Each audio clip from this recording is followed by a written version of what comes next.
Trudy, this announcement today and the closing the gap statement, the first that the Prime Minister has made since the failure of the voice to Parliament. And the first big policy foray we've seen since then, since the referendum. It surprised me that they didn't have something else ready to go, that this was all we talked about for 6 months, and then the government didn't have anything else to talk about in terms of actually improving Indigenous disadvantage. Yet again, and you've sat in this Parliament, Kieran, longer than I have, both of you have, but every year you hear how things are not on track.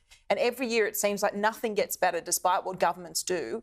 Each year you can point to 4 things getting worse: kids' development, out-of-home care, prison rates and suicide as well, alarmingly. It's pretty disheartening every year to hear politicians from both sides say the same thing and nothing changes. And everything old is new again in this space, Kieran. When it came to the apology in John Howard's government, he started talking up practical reconciliation. Anthony Albanese fails on the voice, and guess what we're talking about? Practical reconciliation. But these are baby steps. And it's hard to escape the thought today that, unfortunately, with the voice and its failure, it's actually set back the closing the gap at the moment. This government needs to do some more heavy lifting. They put the voice question there. They put the question there. They put the issue in front of people, and that now they need to perform in that space. They can't just sweep it away because people don't want to know about it. That's not good enough from our federal governments. There is a bipartisan support to close the gap, different views as to how to get there. Here was a little of Peter Dutton further in his speech. We've been too content to maintain approaches which we know are not working.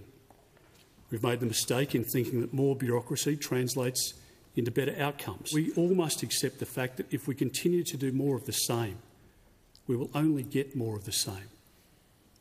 And that's why today I renew my calls for the government to implement a Royal Commission into child sexual abuse in Indigenous communities. Ashleigh Gillon, while there was bitter politics around the voice, as you could hear there from the passion in Peter Dutton's voice too, the opposition committed to closing the gap and doing their best to do so. Tragically, as Trudy said, it's almost the Groundhog Day feeling when you see the tragedy of suicide rates, prison rates continuing to go backwards.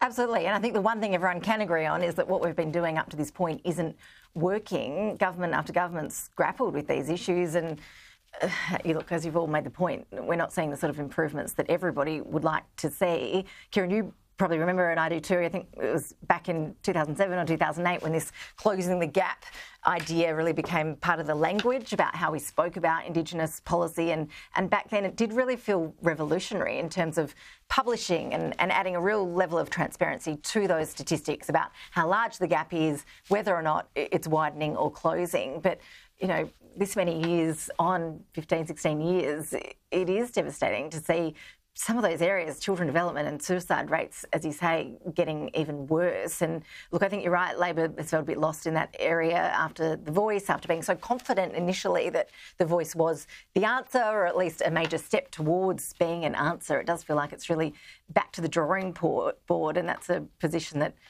government after government's really grappled with and ultimately failed in up till now.